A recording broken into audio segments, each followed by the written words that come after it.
Sometimes the person who changes your life forever is just a stranger knocking on your door in the rain. Lisa sat on her couch, staring at the empty pizza box on her coffee table. 3 months had passed since her world fell apart. 3 months since she discovered her husband's lies. 3 months of living alone in this small apartment by the beach, trying to figure out how to be herself again. The rain outside matched her mood perfectly. She pulled her blanket tighter around her shoulders and reached for the remote. Maybe another movie would help her sleep tonight. That's when she heard the knock on her door. At first, she ignored it. Nobody visited her anymore. Her friends had tried for the first few weeks after her divorce, but she'd pushed them all away. She wasn't ready for their pity or their advice about moving on. But the knocking continued, gentle but persistent. Lisa shuffled to the door in her slippers and looked through the peephole. It was David, her upstairs neighbor. She'd seen him around the building for the past year, always polite when they passed in the hallway. He was the quiet guy who lived alone, the one who always carried books under his arm and nodded hello with a shy smile. She opened the door cautiously, keeping the chain lock attached. "Is everything okay?" David looked embarrassed, his dark hair wet from the rain. "I'm so sorry to bother you this late. My apartment is flooding. A pipe burst in my bathroom and water is everywhere. My phone got soaked and I can't reach the building manager. Could I possibly use your phone to call for help?" Lisa studied his face. He looked genuinely distressed, not like someone trying to trick his way into her apartment. She'd always felt safe around him, even though they barely knew each other. Something about his gentle manner put her at ease. "Of course," she said, unhooking the chain. "Come in." David stepped inside, careful not to drip too much water on her floor. "Thank you so much." I didn't know who else to ask. Mrs. Peterson downstairs is away visiting her daughter and the Johnsons aren't home. Lisa handed him her phone and pointed to the kitchen counter. "The building manager's number is on that card by the refrigerator. Take your time." While David made his calls, Lisa found herself watching him. She'd never really looked at him before, too wrapped up in her own problems to notice much about her neighbors. He was probably in his late 30s with kind eyes and a careful way of moving around her space, as if he didn't want to intrude more than necessary. "Bad news," David said, hanging up the phone. "The manager can't get here until morning. The emergency plumber he called is dealing with 3 other floods from this storm." He ran his hand through his wet hair. "I'm going to have to find a hotel for the night." "In this weather?" Lisa looked out her window.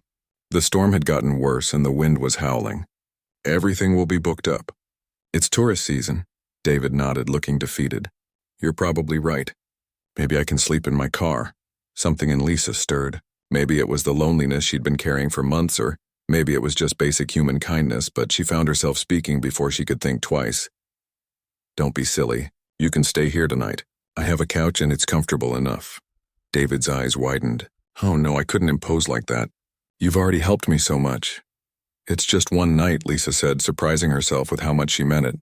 "Besides, it's not safe to sleep in your car in this storm." After some back and forth, David finally accepted her offer. Lisa found him some towels and a spare blanket, then put on a pot of coffee while he cleaned up in her bathroom. When he emerged, looking more comfortable in dry clothes he'd grabbed from his apartment before the flooding got worse, Lisa realized she hadn't had a real conversation with another person in weeks. "I hope the coffee's okay," she said, handing him a mug. "I'm not much of a hostess these days." "It's perfect," David said, settling carefully on the far end of her couch. "Thank you again for this. I know it's weird having a neighbor you barely know stay over." Lisa curled up in her armchair with her own coffee. "Honestly, it's nice to have some company. I haven't talked to another person in days."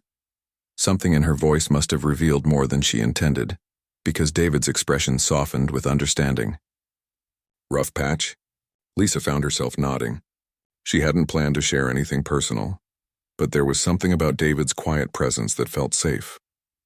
Maybe it was because he was practically a stranger, someone who didn't know her history or have expectations about who she should be. "My marriage ended a few months ago," she said simply, still figuring out how to live alone. David was quiet for a moment, then said, "I lost my wife 2 years ago. Cancer. I understand what it's like to suddenly be by yourself." The honesty in his voice surprised Lisa. She looked at him more carefully, seeing the sadness he carried beneath his calm exterior. "I'm sorry. That must have been incredibly difficult." "It was. Still is some days." David wrapped his hands around his coffee mug. But I've learned that surviving the worst thing you can imagine makes you stronger than you think you are. They talked until after midnight.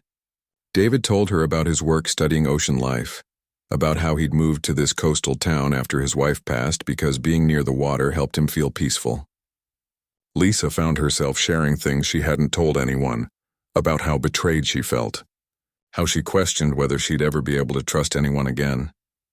Trust isn't something you give all at once, David said thoughtfully. It's something you build slowly, one small choice at a time. Lisa realized she'd been making one of those small choices all evening by letting him stay, by opening up to him. For the first time in months, she didn't feel completely alone in the world. When they finally said goodnight, Lisa went to bed feeling lighter than she had since her divorce. Having David there, even just sleeping on her couch, made the apartment feel less empty. As she drifted off to sleep, she could hear the storm finally beginning to calm outside. She didn't know it yet, but this unexpected evening would be the first step toward changing her life completely. Sometimes the most important moments begin with something as simple as a neighbor knocking on your door, asking for help. The next morning would bring new possibilities, but for now, Lisa slept more peacefully than she had in months, knowing she wasn't facing the night alone. The next morning, Lisa woke up to the smell of coffee and something else she couldn't identify. For a moment, she forgot about her houseguest and panicked. Then she remembered David and felt a strange mix of comfort and nervousness. She found him in her kitchen standing by the stove with a spatula in his hand. He'd made pancakes and scrambled eggs using ingredients she'd forgotten she even had. "Good morning," he said with that same gentle smile. "I hope you don't mind. I wanted to make breakfast as a thank you. I found some flour and eggs in your pantry." Lisa stared at the plates he'd prepared. When was the last time someone had cooked for her? Even in her marriage, she'd been the one making all the meals. "You didn't have to do this." "I wanted to," David said simply. "Besides, I'm a pretty decent cook. My wife taught me before she got sick." They ate breakfast together at her small dining table, and Lisa realized how quiet her mornings had become. The sound of someone else moving around, the gentle conversation, the shared meal. It all felt so normal and yet so special. After breakfast, they walked upstairs to check David's apartment. The damage was worse than they'd expected. Water had soaked through most of his living room carpet, and several boxes of books were completely ruined. The landlord had left a note saying repairs would take at least 2 weeks. 2 weeks in a hotel is going to cost a fortune, David said, looking around his waterlogged apartment. Lisa surprised herself again. "Why don't you stay in my spare room? It's just sitting empty anyway." David looked at her carefully. "Are you sure? That's a big favor to ask of someone you barely know." "We're not strangers anymore," Lisa said, and realized it was true. Something about their conversation the night before had created a connection she hadn't expected. "Besides, I could use the company. This place gets pretty quiet." So David moved into Lisa's spare room with a suitcase of clothes and a few books that had survived the flood. At first, they were both careful around each other, polite and considerate like good roommates should be. But slowly, they developed routines together. David woke up early and always made coffee for both of them. Lisa would find a steaming mug waiting for her every morning, along with a small note saying things like, "Have a great day," or "Thanks for the coffee company." In the evenings, they started taking walks along the beach. David knew so much about the ocean and the creatures that lived in it. He would point out different types of shells and explain how the tides worked. Lisa found herself looking forward to these walks, to learning something new every day. "See that bird there?" David said one evening, pointing to a small gray bird running along the water's edge. "That's a sanderling. They migrate thousands of miles just to spend winter here on our beach." Lisa watched the tiny bird darting back and forth with the waves. "It's so small. How does it fly so far?" "They're stronger than they look," David said. "Sometimes the smallest creatures are the most determined." Lisa wondered if he was talking about more than just birds. They started cooking dinner together too. David taught Lisa how to make his wife's favorite pasta recipe, while Lisa showed him how to bake bread from scratch, something she'd learned during the lonely months after her divorce. "Catherine loved to cook," David said one evening while they chopped vegetables together. "She said food was how you showed people you cared about them." Lisa noticed he could talk about Catherine now without his voice breaking. She was learning that grief wasn't something you got over, but something you learned to carry more gracefully. What was she like? Lisa asked gently. David's face softened. She laughed at everything, even her own terrible jokes. And she was brave in a way I never could be. When she got sick, she worried more about me than herself. Lisa felt a pang of something, not jealousy exactly, but a longing for the kind of love David described. Her marriage had never been like that. Even before the cheating, there had been distance, criticism, a feeling that she was never quite enough. She sounds wonderful, Lisa said. She was. But you know what she told me before she died? David looked at Lisa directly. She said I should find someone else to love. She said she couldn't bear the thought of me being alone forever. Lisa's heart did something funny in her chest. She turned back to her chopping, not sure what to say. One Saturday morning, Lisa found David on her balcony with his laptop, working on some research project. She brought him coffee and sat down beside him. "What are you working on?" she asked. "I'm studying how fish populations are changing because of climate change," David explained. "It sounds boring, but it's actually fascinating. Everything in the ocean is connected." Lisa looked at his screen filled with charts and data she didn't understand. "It's not boring. It's important work." "It is to me," David said. "After Catherine died, I threw myself into work. It was the only thing that made sense when nothing else did." Lisa understood that feeling. "I've been thinking about going back to my art therapy practice. I stopped taking new clients after the divorce, but maybe it's time." "What made you want to be an art therapist?" David asked. Lisa smiled, remembering. "I've always believed that creating something beautiful can help heal broken parts of ourselves. When people paint or draw their feelings, they often discover things they didn't know they were carrying." "That's a beautiful way to help people," David said. Over the weeks, Lisa began to notice small changes in herself. She was sleeping better. She laughed more often. The heavy weight she'd been carrying in her chest felt lighter. David never pushed her to talk about her divorce or her feelings.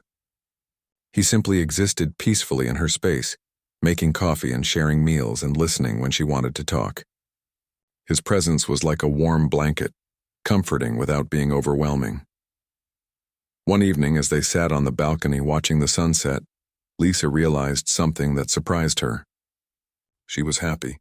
Not just okay, not just surviving, but actually happy. "David," she said quietly. He was reading one of his marine biology journals. "Thank you for staying. I know it started because of the flood, but I'm glad you're here." David looked up from his reading and smiled, that gentle smile she'd grown to love. "I'm glad I'm here too." Neither of them said what they were both beginning to feel, that 2 weeks was going to pass far too quickly. The landlord called on a Tuesday morning. David's apartment was ready. The repairs were finished, the carpet replaced, everything cleaned and restored. He could move back in whenever he wanted. Lisa hung up the phone after taking the message and stared at it for a long moment. She should feel happy for David.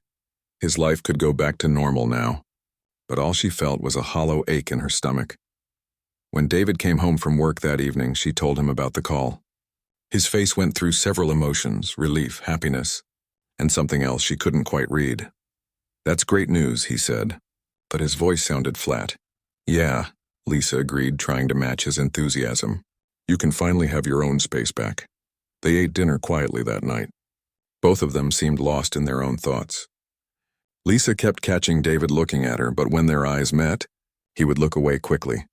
"I guess I should start packing tomorrow," David said as they cleaned up the dishes. "I guess so," Lisa replied. The next few days felt strange. David began moving his things back upstairs, one box at a time. Each trip made Lisa's apartment feel a little more empty, a little more like it had been before he arrived. Lisa tried to go back to her old routines, but everything felt wrong now. Her morning coffee tasted bitter when she drank it alone.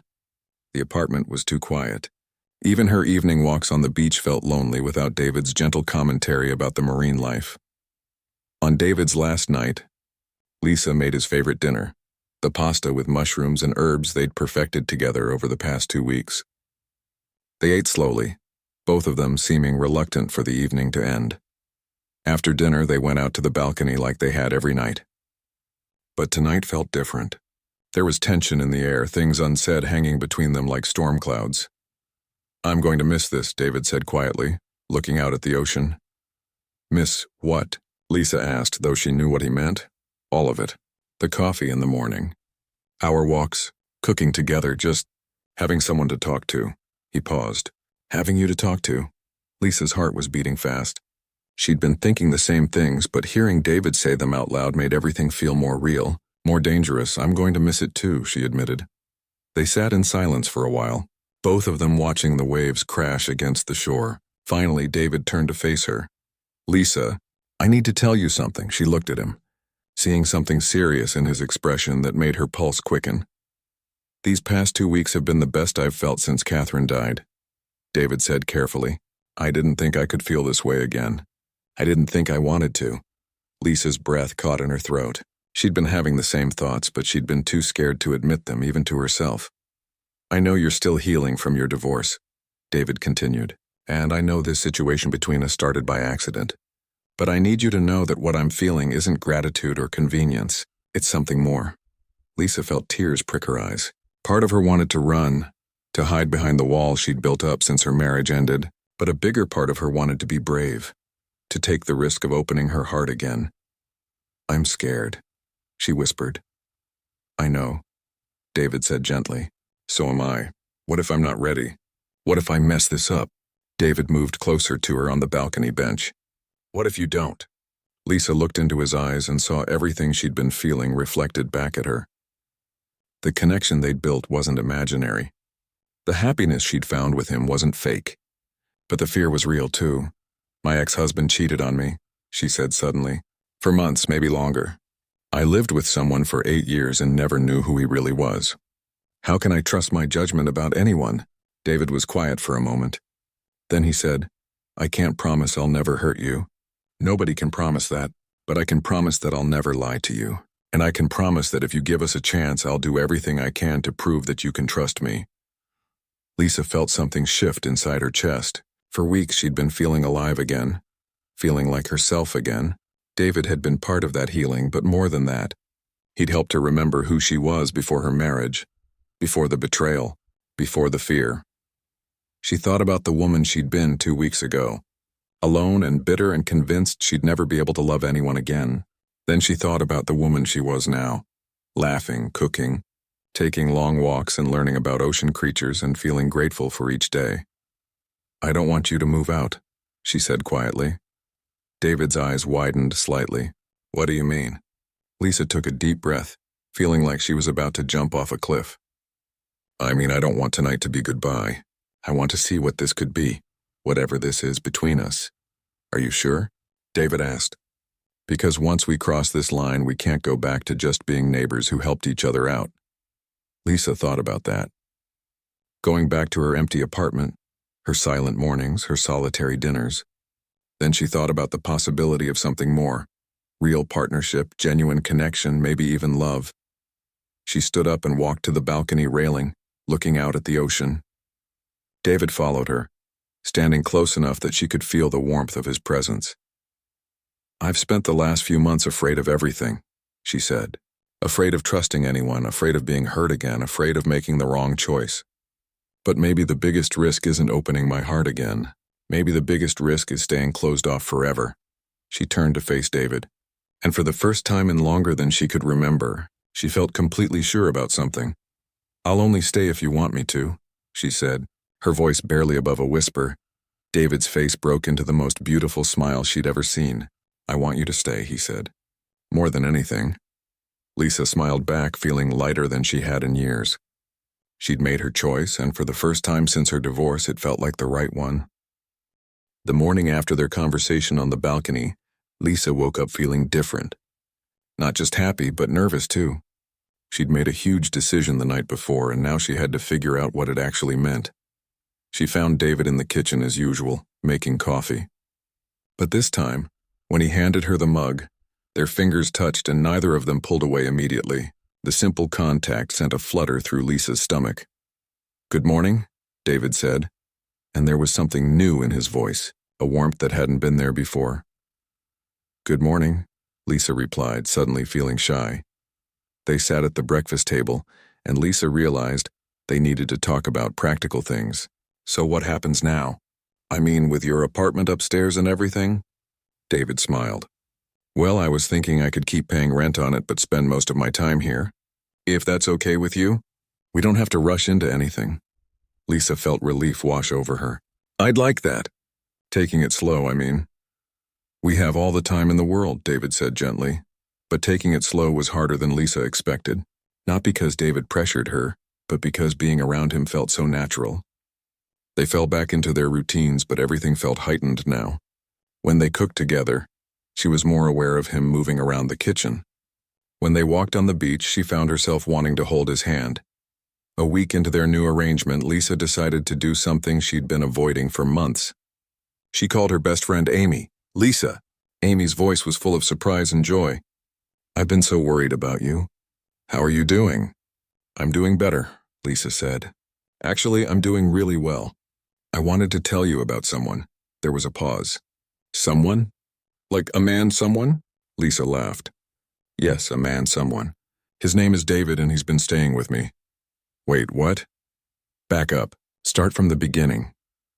Lisa told Amy the whole story, from the flood to David's kindness to their decision to try being more than friends. Amy listened without interrupting, which Lisa appreciated.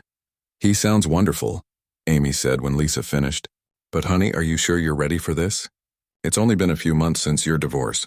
I thought about that too, Lisa said. But Amy, I feel more like myself with him than I did in my entire marriage. He doesn't try to change me or fix me. He just sees me. That's beautiful, Amy said softly. I can hear it in your voice. You sound happy. I am happy. Scared, but happy. Lisa's happiness was tested a few days later when she ran into her ex-husband at the grocery store. She was picking out vegetables when she heard a familiar voice behind her. Lisa. She turned around and there was Jake looking uncomfortable but trying to smile. Hi, she said coolly. You look good, Jake said. Different, happier. Lisa didn't know what to say to that. She certainly wasn't going to thank him. Look, I know this is awkward, Jake continued. But I've been wanting to apologize. Really apologize? What I did was wrong and I'm sorry I hurt you. Lisa studied his face. He seemed sincere, but she realized something surprising. His apology didn't matter to her anymore. She'd moved beyond needing it. Thank you for saying that, she said simply. Are you seeing anyone? Jake asked, and Lisa could hear the curiosity in his voice. Yes, actually. I am, Jake nodded, looking sad. Good. You deserve to be happy. Lisa walked away from that conversation feeling lighter than she expected. For so long, she'd imagined what she would say if she saw Jake again. She'd planned angry speeches and cutting remarks. But in the moment, all she felt was indifference. He belonged to a part of her life that was over. When she got home and told David about the encounter, he listened carefully. How did it feel? He asked. Like talking to a stranger, Lisa said honestly. I realized I don't love him anymore. But more than that, I don't hate him either. I just don't feel anything. David smiled. That sounds like healing to me. A few weeks later, David introduced Lisa to his daughter. Rebecca was 15 and came to visit her dad every other weekend. Lisa had been nervous about meeting her, worried that Rebecca would see her as someone trying to replace her mother. But Rebecca surprised her. She was a quiet, thoughtful girl who loved to read, just like her father. When David told her about Lisa, Rebecca's first question was, Does she make you happy? She does, David had answered. Then I want to meet her, Rebecca said. The three of them went to lunch at a small cafe by the water. Lisa was careful not to try too hard, just being herself and letting Rebecca get used to her presence.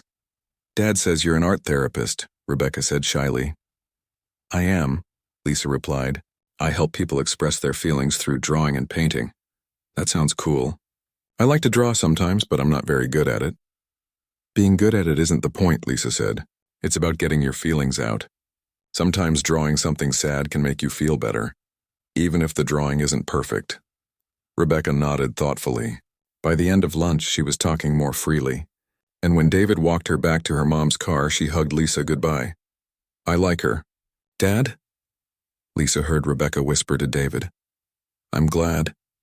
David whispered back. That night, as they sat on their balcony, David took Lisa's hand for the first time. Thank you, he said. For what? For being so good with Rebecca. I know it couldn't have been easy meeting her. Lisa squeezed his hand.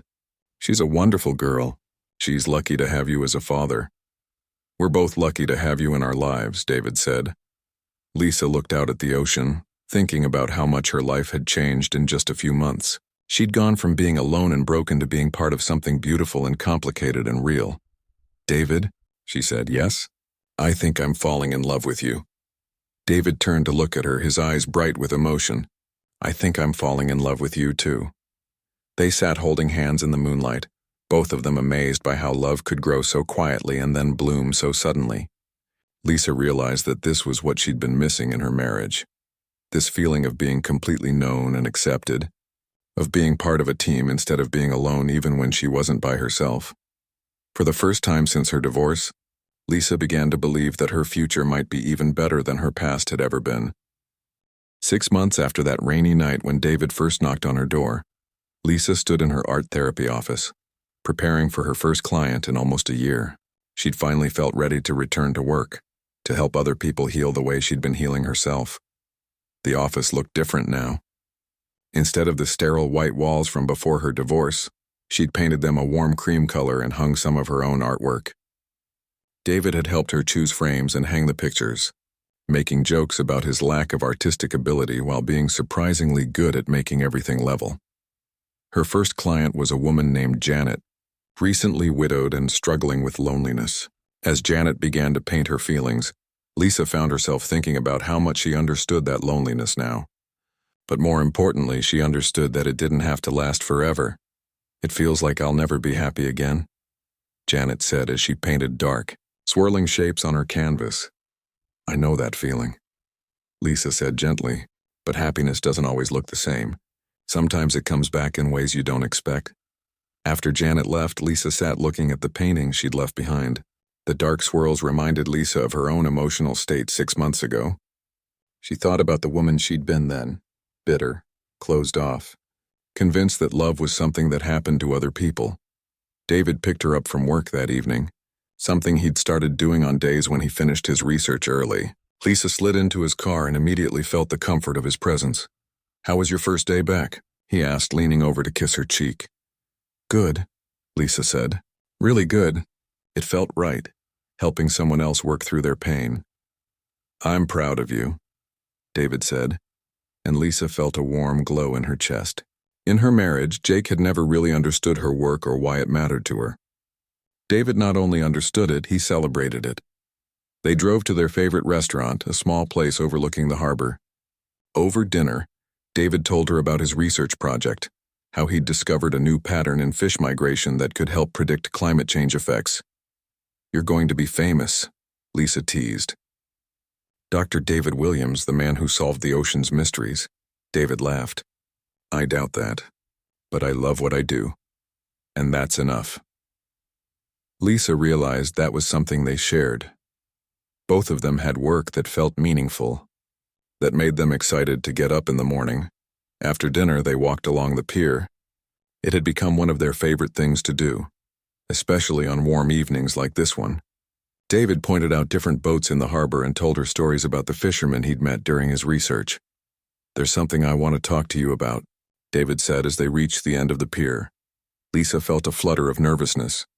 "Okay, my lease is up next month," David said. "The one on my upstairs apartment." Lisa's heart skipped. They'd been living together in all but name for months now, with David spending every night at her place. But making it official felt like a big step. "What are you thinking?" she asked carefully. "I'm thinking I'd like to not renew it," David said. "I'd like to officially move in with you, if you want that too." Lisa looked out at the water, thinking. 6 months ago, the idea of living with someone again would have terrified her. But with David, it felt natural, like something they'd been building toward all along. "I want that too," she said. David's face broke into a huge smile. He picked her up and spun her around, both of them laughing. 2 weeks later, they spent a Saturday officially moving David's remaining belongings into Lisa's apartment. Rebecca came to help, and Lisa was touched by how the teenager seemed genuinely excited about the move. "Now I have a real place to stay when I visit," Rebecca said, arranging her books on the shelf in what was now her room when she came for weekends. "This has always been your place," Lisa told her. "Now it's just more official." As they worked, Lisa found herself marveling at how natural it felt to blend their lives together. David's marine biology books fit perfectly next to her art books. His coffee mug looked right next to hers in the cabinet. His clothes hanging in her closet made the space feel complete instead of crowded. That evening, after Rebecca had gone back to her mother's and all the boxes were unpacked, Lisa and David sat on their balcony with glasses of wine. "So," David said, raising his glass, "what should we toast to?" Lisa thought about it. "To second chances," she said finally. "To second chances," David agreed, clinking his glass against hers. As they sipped their wine, Lisa reflected on the journey that had brought them here. She thought about the night David first knocked on her door, how she almost hadn't answered. She thought about all the small moments that had built their relationship. Shared coffees, evening walks, quiet conversations. "Do you ever think about that night when your apartment flooded?" she asked. "All the time," David said. "Best flood that ever happened." Lisa laughed. "I was so scared to let you in. I'd been avoiding people for months." "What changed your mind?" Lisa considered this. "I think part of me knew even then that you were safe. That you wouldn't hurt me." "I won't," David said seriously. "I mean, I'm sure I'll make mistakes and we'll have disagreements. But I'll never hurt you the way you were hurt before." Lisa believed him. More than that, she trusted him completely. It had taken time to rebuild her ability to trust, but David had been patient with every step. "I love you," she said, and it still felt amazing to be able to say those words without fear. "I love you too," David replied. They sat in comfortable silence, watching the stars come out over the ocean. Lisa thought about her client Janet, still struggling with her grief and loneliness. She thought about all the people who were where she'd been 6 months ago, convinced that their best days were behind them. She wanted to tell them that sometimes the most beautiful chapters of your life begin when you think the story is over. Sometimes a stranger knocks on your door and changes everything. Sometimes saying yes to help, to connection, to love, leads to more happiness than you thought possible. Lisa reached over and took David's hand, marveling at how perfectly it fit with hers. In a few hours, they'd go to bed in their shared bedroom. Tomorrow morning, they'd wake up together and start another day of their life together. She thought about the woman she'd been that rainy night when she opened her door to David. That woman had whispered, "I'll only stay if you want me to," thinking she was taking the biggest risk of her life. Now she knew she hadn't been taking a risk at all. She'd been coming home,